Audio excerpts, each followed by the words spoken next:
Hello guys, हाजिर हूँ reborn supreme डांटियान का एक और नया एपिसोड लेकर। वीडियो पसंद आए तो वीडियो को लाइक और चैनल को सब्सक्राइब करना ना भूलिएगा। चलिए वीडियो शुरू करते हैं। जैसा कि पिछले एपिसोड में हमने देखा, क्वीन शू और 14 सन ऑफ गॉड के बीच में फाइटिंग पवेलियन में ड्यूल हो रहा होता है। फिर क्वीन शू अपने नायन पल को बाहर निकालने की कोशिश करता है, लेकिन उसका नायन पल बाहर नहीं आता। फिर 14 सन ऑफ गॉड उससे कहता है कि इस फाइटिंग पवेलियन में सिर्फ तुम अपने स्ट्रेंथ पर भरोसा कर सकते हो, ना कि किसी आर्टिफैक्ट पर। ये सुनने के बाद क्वीन शू उसे कहता है, तो फिर ठीक है, मैं भी चेक करना चाहता हूँ कि आखिर मेरी स्ट्रेंथ कितनी है। एक एक कर उन दोनों के बीच में बहुत ही तगड़ी लड़ाई शुरू हो जाती है। फिर आखिर में क्वीन शू अपने ड्रैगन एलिफेंट जेल पावर टेक्निक की मदद से 14 सन ऑफ गॉड के ऊपर हमला कर देता है, जिसकी वजह से 14 सन ऑफ गॉड पीछे उड़ते हुए जाते हैं और उनके मुंह से खून भी निकलने लगता है। अब इस एपिसोड की शुरुआत में 14 सन ऑफ गॉड क्वीन शू से कहता है कि आखिर तुम मुझे हर्ट कैसे कर सकते हो, मेरा मार्शल आर्ट लेवल तुमसे ज्यादा है। फिर क्वीन शू मुस्कुराते हुए उसे मोटा कहता है और अपनी एनर्जी को अनलीश कर देता है। फिर वो अपनी सारी एनर्जी अपनी मुट्ठी में इकट्ठा करते हुए उससे कहता है कि लगता है कि ये नेसेसरी है मेरे लिए कि तुम्हें इस सन ऑफ गॉड के बारे में और बताना पड़ेगा। फिर 14 सन ऑफ गॉड क्वीन शू से कहता है कि मैं बाकी सन ऑफ गॉड्स की तरह कल्टीवेशन में अच्छा नहीं हूँ, लेकिन मैं तुमसे तो काफी अच्छा हूँ। फिर क्वीन शू से कहता है, मुझे ऐसा लग रहा है मैंने तुम्हें जितना मारा है उतना काफी नहीं है, लेकिन तुम चिंता मत करो, तुम्हारा जो नजरिया है इस दुनिया को देखने का वो मैं फोर्सफुली बदल दूंगा। ये सुनकर 14 सन ऑफ गॉड को काफी गुस्सा आ जाता है और कहता है, जो मेरे जू फैमिली का सुप्रीम रास्ता है वो मेरे वजह से कट ऑफ नहीं होना चाहिए। ऐसा कहकर 14 सन ऑफ गॉड काफी ज्यादा एनर्जी इकट्ठा करने लगता है और अपनी जाओ फैमिली की टेक्निक ओवरलॉर्ड बॉडी को पूरी तरह से खोल देता है। क्वीन शू ये सब देख रहा होता है और देखते ही देखते 14 सन ऑफ गॉड का साइज काफी बड़ा हो जाता है। बाहर से सारे के सारे लोग ये सब देख रहे होते हैं। 14 सन ऑफ गॉड को अपनी पूरी ओवरलॉर्ड बॉडी ओपन करता देख जाओ काफी घबरा जाते हैं और कहते हैं कि नहीं, और वहां पर खड़े हुए लोग आपस में बात करने लगते हैं कि 14 सन ऑफ गॉड ने पहली बार अपनी ओवरलॉर्ड बॉडी को पूरी तरह से खोल दिया है।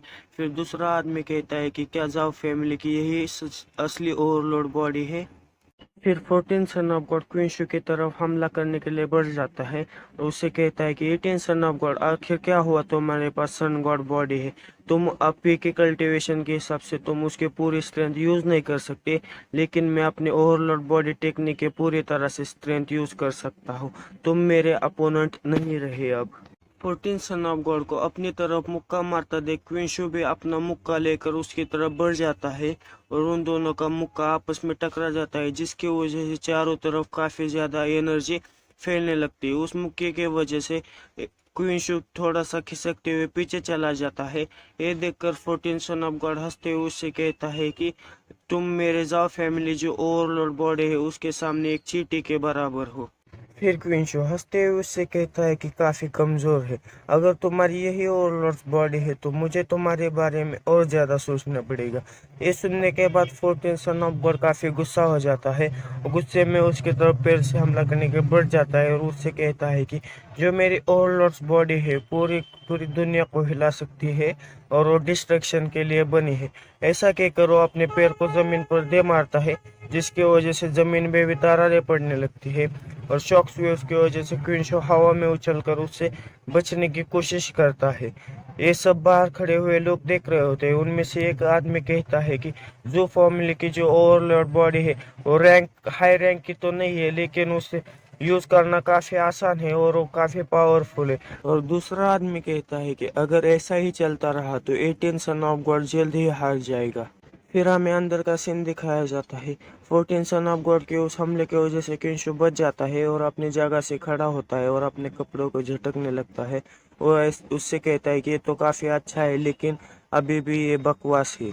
ये सुनने के बाद तो 14 सन ऑफ गॉड को और भी ज्यादा गुस्सा आ जाता है, जिसकी वजह से उसकी आंखें भी लाल हो जाती है। फिर वो अपना मुक्का लेकर 18 सन ऑफ गॉड की तरफ हमला करने के लिए बढ़ जाता है। फिर क्वीन शो भी अपना मुक्का तैयार करके उसके मुक्के के ऊपर मार देता है, जिसकी वजह से क्वीन शो तो थोड़ा पीछे हट जाता है, लेकिन वो फिर से उछलते हुए 14 सन ऑफ गॉड के पास आता है और उससे कहता है कि चलो कंटिन्यू करते हैं। ऐसा कहकर वो दोनों अपने मुक्के एक दूसरे के साथ टकराने लगते हैं और वो काफी तेजी के साथ ये मुक्के एक दूसरे से टकरा रहे होते हैं। उन दोनों के मुक्के आपस में टकरा रहे होते हैं। फिर 14 सन ऑफ गॉड क्विंशु से कहता है कि तुम मुझे रोक नहीं सकते, ऐसा कहकर वो क्विंशु को पीछे ढकेल देता है, जिसकी वजह से क्विंशु भी खिसकता हुआ पीछे चला जाता है। फिर वो कहता है कि मैं तुमसे थोड़ा सा डिसअपॉइंट हुआ हूँ कि तुम में हिम्मत है मुझे चैलेंज करने की फाइटिंग पवेलियन में, लेकिन अब समय आ चुका है सब कुछ खत्म करने का। ऐसा कहकर वो अपनी वांगवा फिस्ट के लेकर क्विंशु की तरफ हमला करने के लिए बढ़ जाता है। फिर हमें दिखाया जाता है कि उसके फिस्ट के चारों तरफ आग लग जाती है या फिर एनर्जी इकट्ठा होने लगती है, मुझे समझ में नहीं आ रहा है वो क्या हो रहा है। फिर हमें बाहर का सीन दिखाया जाता है जहाँ पर 14 सन ऑफ गॉड के पिताजी मिस्टर जाओ कहते हैं कि मेरे सन ने अपनी ट्रू किलिंग को अनलिस्ट किया है, अब 18 सन ऑफ गॉड जरूर ही मारा जाएगा। फिर हमें अंदर का सीन दिखाया जाता है जहाँ पर 14 सन ऑफ गॉड चिल्लाते हुए कहते हैं कि मर जाओ, ऐसा कहकर वो क्विंशु के ऊपर अपना जोरदार हमला कर देता है और क्विंशु उसके मुक्के के नीचे दब जाता है। उस हमले की वजह से चारों तरफ की जमीन भी टूटने लगती है। ये सब बाहर के लोग खड़े होकर देख रहे होते हैं। फिर उनमें से एक आदमी कहता है कि कितना पावरफुल पंच है। फिर दूसरा आदमी कहता है कि it's over, 18 son of God मर चुका है। फिर हमें अंदर का सीन दिखाया जाता है जहाँ पर क्विंशु कहता है कि ये तुम्हारा सबसे स्ट्रॉन्गेस्ट पंच है क्या। यह आवाज सुनकर 14 सन ऑफ गॉड काफी चौंक जाते हैं और कहते हैं कि क्या। फिर हमें दिखाया जाता है कि क्विंशु ने अपने दोनों हाथों की मदद से 14 सन ऑफ गॉड के मुक्के को रोक लिया होता है और हंसते हुए उसकी तरफ देख रहा होता है। ये सब देखकर बाहर खड़े हुए लोग काफी हैरान हो जाते हैं।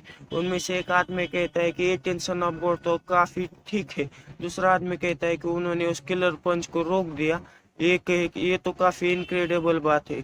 फिर 14 सन ऑफ गॉड क्विंशु से कहता है कि आखिर ये कैसे हो सकता है। फिर क्विंशु मुस्कुराते हुए उससे कहता है कि अब मेरी बारी है। ऐसा कहकर वो अपनी सुप्रीम डांटियन को एक्टिवेट कर देता है। चलो, इस सीरीज में पहली बार क्विंशु ने सुप्रीम डांटियन का इस्तेमाल किया है। ऐसा कहकर क्विंशु अपने सुप्रीम डांटियन का पावर इस्तेमाल करने लगता है। ये देखकर 14 सन ऑफ गॉड काफी घबरा जाता है और कहता है कि मैं इस पर भरोसा नहीं कर सकता। ऐसा कहकर फिर से वो अपनी वांगबा फिस्ट से क्विंशु के ऊपर हमला करने के लिए बढ़ जाता है। ये देखकर क्विंशु उसे कहता है कि तुमने काफी मुझे अंडर एस्टिमेट कर दिया। ऐसा कहकर क्विंशु अपने एक ही हाथ से 14 सन ऑफ गॉड के मुक्के को रोक लेता है और कहता है कि अब मेरी बारी है। ऐसा कहकर क्विंशु अपने हाथों में एनर्जी इकट्ठा करने लगता है और 14 सन ऑफ गॉड की तरफ हमला करने के लिए बढ़ जाता है और 14 सन ऑफ गॉड के मुक्के के ऊपर मुक्का मार देता है, जिसकी वजह से 14 सन ऑफ गॉड भी दूर उड़कर चले जाते हैं। लेकिन 14 सन ऑफ गॉड अपने आप को किसी तरह से संभाल लेते हैं और फिर अपने ओवरलॉर्ड्स बॉडी के रिबॉर्न कैपेसिटी पर पहुंच जाते हैं, मतलब कि अपनी फुल कैपेसिटी पर पहुंच जाते हैं, जिसकी वजह से उनका शरीर काफी मस्कुलर हो जाता है और उनके कपड़े भी फटने लगते हैं। फिर 14 सन ऑफ गॉड क्विंशु से कहता है कि इतने पावरफुल अटैक के बावजूद तुम वापस कैसे फाइट कर सकते हो। फिर क्विंशु उससे कहता है कि इतनी बकवास बातें मत करो, मुझे अभी तक लड़ाई में मजा नहीं आ रहा है और चलो फिर से आ जाओ। फिर 14 सन ऑफ गॉड क्विंशु से कहता है कि जो मेरे अभी स्ट्रेंथ है मेरे बॉडी की, वो मैंने 18 सालों से जमा करके रखी हुई है। अगर तुम्हें ये भरोसा नहीं हो रहा है तो तुम इसे कैरी कर सकते हो। फिर क्विंशु उसकी तरफ देखकर थोड़ा सा मुस्कुराता है और उन दोनों के बीच में काफी तगड़ी लड़ाई होने लगती है।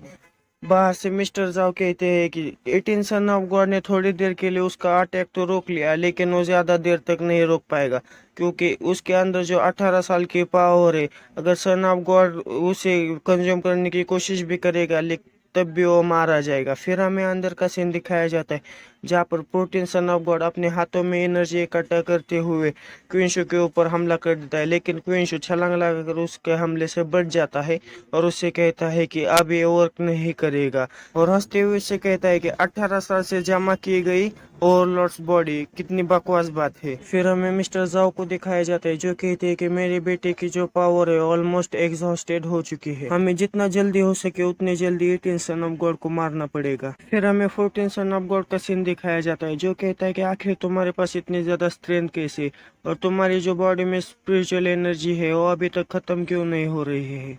फिर क्विंशु एनर्जी इकट्ठा करने लगता है और अपनी जगह पर से एक जोरदार छलांग लगाते हुए 14 सन ऑफ गॉड के ऊपर हमला करने के लिए बढ़ जाता है और उससे कहता है कि अब समय आ चुका है ये सब खत्म करने का।